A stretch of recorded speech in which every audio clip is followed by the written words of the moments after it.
Lily again. Our reading this morning is by Dr. Ruha Benjamin, a professor of African American Studies at Princeton University. It's from her recent book, Imagination, a Manifesto. We must confront the little voice in our head whose job it has been to police our own imaginations. A world without prisons? Ridiculous. Schools that foster genius of every child? Impossible. Work that doesn't grind us to the bone? Naive. A society where everyone has food, shelter, love? In your dreams. Exactly.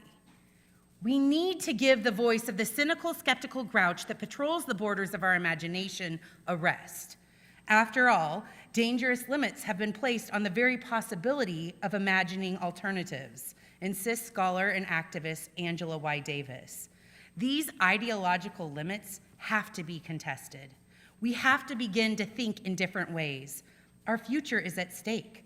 Imagination is a field of struggle, not an ephemeral afterthought that we have the luxury to dismiss or romanticize. Imagination, a manifesto, is a proposal for exercising our mental and social structures from the tyranny of dominant imaginaries. It is a field guide for seeding an imagination grounded in solidarity, in which our underlying interdependence as a species and with the rest of the planet is reflected back in our institutions and social relationships. Look around. Humanity is in the eye of multiple storms. Will we continue shutting off the power of the masses so that a minority of people can stay warm? Or will we build the necessary infrastructure so everyone can thrive? Like our author Arundhati Roy, I believe another world is not only possible, she's on her way. On a quiet day, if I listen carefully, I can hear her breathing. Let the music keep our inspiration high. Let the village keep our children dry. Let creation reveal her secrets by and by. This week, I'm headed up to Vermont for a few days to be with some ministry colleagues. And when we knew we were going to be together in the middle of June, we were deciding where to go. We serve in towns all across the country, from the West Coast to the desert, to the middle country, to the south, to New England. And we decided, well, mid-June, obviously we're going to our colleagues in Vermont. Well, a heat dome is descending upon Vermont this week. It's going to be 95 degrees every single day that we're there, which here is just called summer. But there is called a climate crisis. No one has central air conditioning in Vermont. People will be suffering deeply in Vermont, myself included.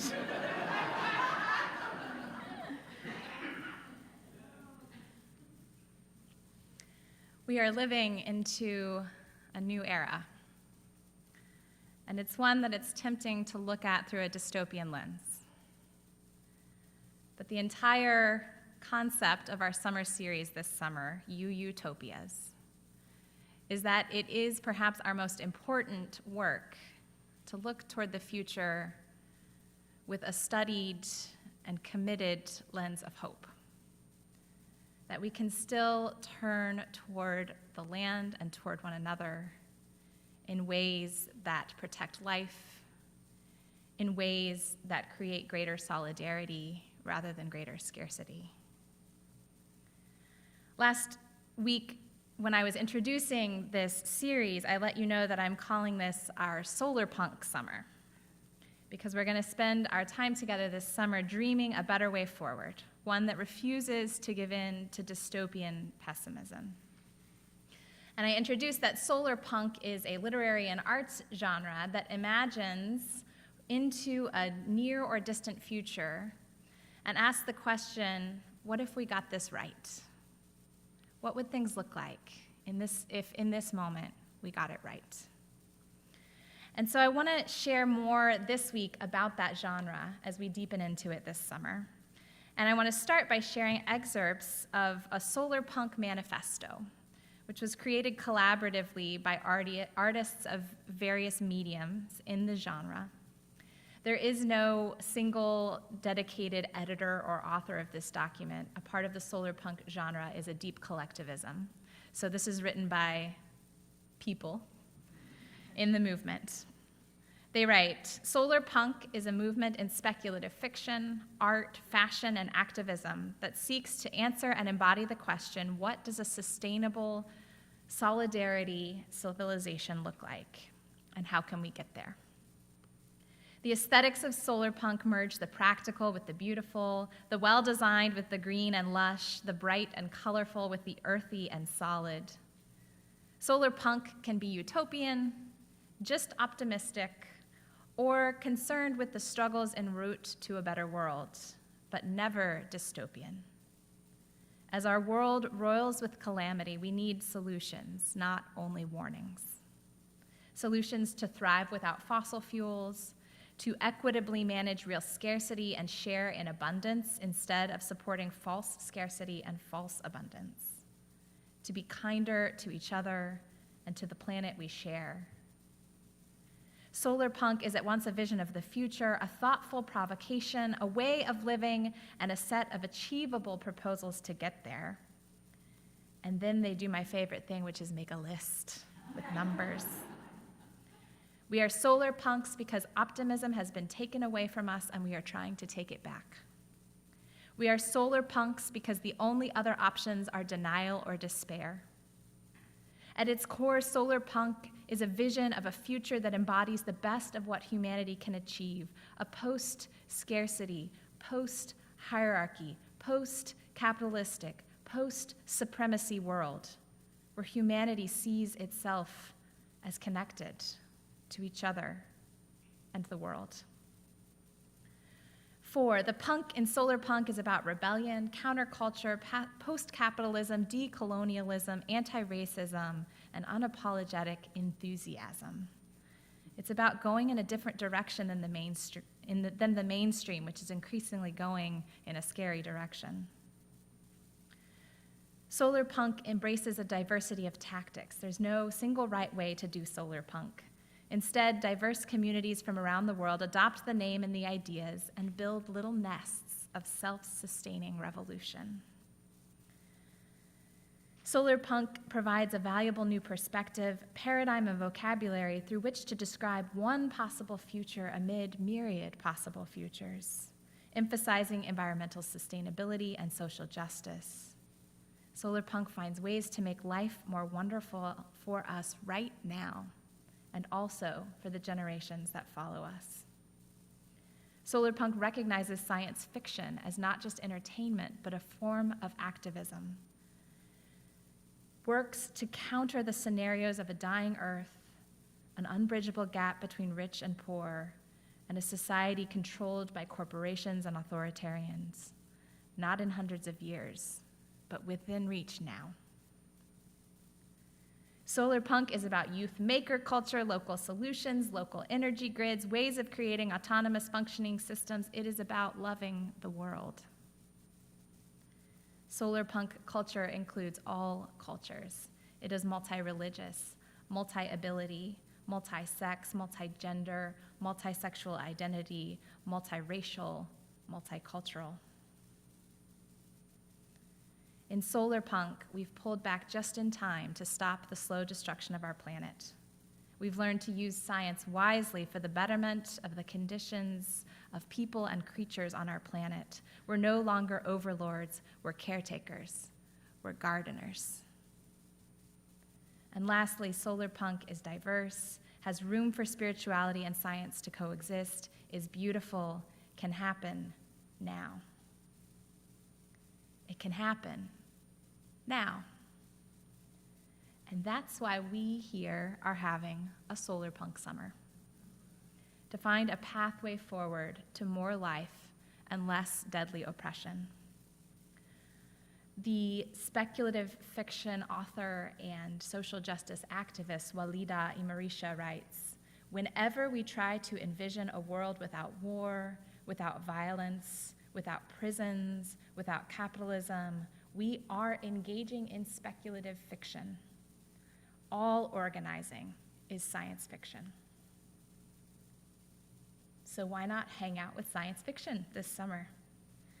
Every step toward the world we dream about is one that we imagine together and then enact, preferably in our deeply rooted networks of relationships and organizing.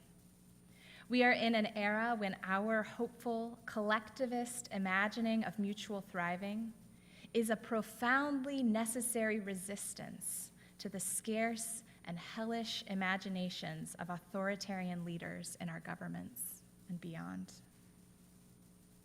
The climate resistance activist Rob Hopkins has written, "The rise of the far right around the world is profoundly troubling, underpinned as it is by dystopian visions of the future and the need for strong leaders to protect us from those dystopian futures that they themselves have created." But what would a manifesto look like that was based on a positive vision of the future? One that is appropriately ambitious to the scale of the challenges the world is facing, while at the same time bold, imaginative, and audacious. He writes, "I would argue that the future of progressive movements to set," I got that wrong. He writes, "I would argue that the failure of progressive movements to set out bold visions of the future has left space for the far right to fill, and that getting better at bringing positive futures alive in people's imaginations is vital for the future of humans on this earth. This year, perhaps now more than ever, we need a taste of what policymaking underpinned by the radical imagination looks like." In service of that vision, Hopkins spent 4 years gathering experts in various areas of justice making and asking them, "Say we've gotten it right quickly. What does your corner of our world look like in 5 years?" And he got all these beautiful visions from them. And then he asked them, "Okay, what's your wild, unthinkable policy proposal for how we get there?" He asked ecologists, renegade economists, artists, prison abolitionists, somatic trauma therapists, printmakers, politicians, disability activists, rewilding practitioners, queer theorists, and many more. And in the end, he had compiled from these experts what he called the Ministry of Imagination Manifesto. And here are a tiny handful of the several hundred policies proposed in the full document. Todd Miller proposes we're going to take all the materials that have been used to build border walls and we're going to turn them into bicycles. Aisha Shillingford says we have reached the productivity level where we should limit our work weeks to no more than 3 days a week and our work days to no more than 5 hours a day, devoting the majority of our time to rest, play, imagining, and daydreaming. Abolitionist Mariam Kaba proposes free housing for everyone as the solution to so many social sufferings. And Zina Sharman advocates for free, locally tailored systems of care, writing, "We would take all of the money that we've been spending on the many carceral systems and reinvest it in richly accessible, locally tailored systems of care that are free for everybody and grounded in community needs and priorities." Susan Raffo suggests that we ban profit, envisioning that all resources are completely redistributed to ensure that every basic need of every living being are met. And Ruth Sapsid says, "Give children the vote. This would guarantee that we give attention to their future. It would make them equal citizens in their world. They would take it incredibly seriously. I think they would bring wisdom and kindness and care and thoughtfulness." Do these sound pretty wild? Do they sound pretty great? These are just a handful of the proposals. And they're also just a representation of the 100 people that Rob Hopkins talked to. In this room, there are many more visions that are wild, but also maybe possible in our imagining of what we can create together. And so today, I'm going to invite you into the Imagination Manifesto space, or the practice of SolarPunk artistry. We're going to start in a moment making an imagination manifesto for our church, or community, or world, whatever level you want to operate at, envisioning what it means to be a site of climate resilience, a beloved community, a people fully living our faith toward mutual thriving and collective liberation for every person and creature oppressed under the current systems.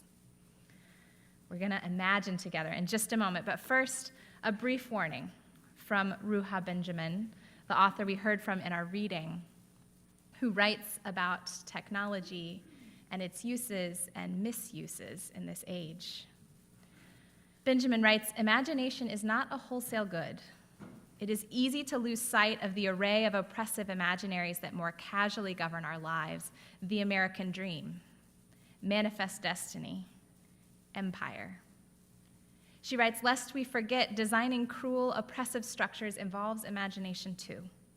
Consider the ongoing threats to our shared social imagination from the imposition of a techno-utopian, eugenic imagination that seeks to colonize all ways of thinking and being in the world, whether we're talking about gene editing for healthcare, predictive policing for public safety, or algorithmic risk scoring for education. Tech fixes abound, classifying, ranking, and forecasting our futures in ways that are not always equitable or just, and perhaps that more often than not are not. Imagination, then," she writes, "does not just animate sci-fi-inspired scientific endeavors or explicitly creative pursuits. It is also embedded in the more mundane things that govern our lives, like money, laws, and grades." She writes, "Professor of Collective Intelligence, Public Policy, and Social Innovation, Jeff Mulgan warns that humanity faces an imagination crisis, which is the deteriorating state of our shared social imagination, our collectivity in imagining together in ways that check against the authoritarian vision of people like tech utopian billionaires trying to colonize space. What we need to awaken then is not more colonial fantasies aimed at the stars or more individualist fantasies of an ableist or eugenicist superhuman. Those are activities that billionaires are really up to right now. What we actually need is a more robust and wild social imagination for this planet and these people with whom we share our lives. An imagination that plies the ethical because it is embedded in the multiple, in the collective, and in relationship at the margins of this world, not some far-off post-human empirescape. We need deeply responsible, responsive, creative, beautiful, and collective imagination. And so that's why as we take about 8 minutes today to just begin to touch the tip of dreaming in our SolarPunk Summer, I want to invite you into conversation with each other, because we need to hear one another to create a collective social imagination. So I'm going to invite you now to turn to your 3 closest neighbors, or if you're online, join one another in the chat, and spend a few minutes imagining one SolarPunk proposal for our church, for our community, for our world, one step toward what it would mean to be a site of climate resilience, a beloved community, and a people fully living our faith toward mutual thriving and collective liberation. If being in conversation really doesn't work for you today for any number of reasons, that's okay too. You can dream and doodle with your sheet. We're going to put some of the Imagination Manifesto up on the screen. Please do engage in the way that works for your brain, with the invitation to find some way to make that a collective act as we look toward the entire dreamscape. And then you each have, many of you I think have already found, a little insert in your order of service, a yellow slip of paper for your UUCC SolarPunk proposal. You can write on that, you can draw on that, you can do whatever you feel moved to do on that, and then as we leave the sanctuary later on, you're going to leave them at the little black table, and we're going to share them on our website and on our Facebook page as we begin to create our UUCC SolarPunk Manifesto. So I now invite you into this time with one another in whatever way works best for you today. Come, come, whoever you are, wanderer, worshiper, lover of leaving, ours is no caravan of despair. Come, yet again come. I can't believe that actually mostly worked. Let this be the beginning of a conversation, not the end of one. And let us remember that we have only begun to dream, that we have much to imagine. May this be the start of a new era of our collective imagination. Happy SolarPunk Summer.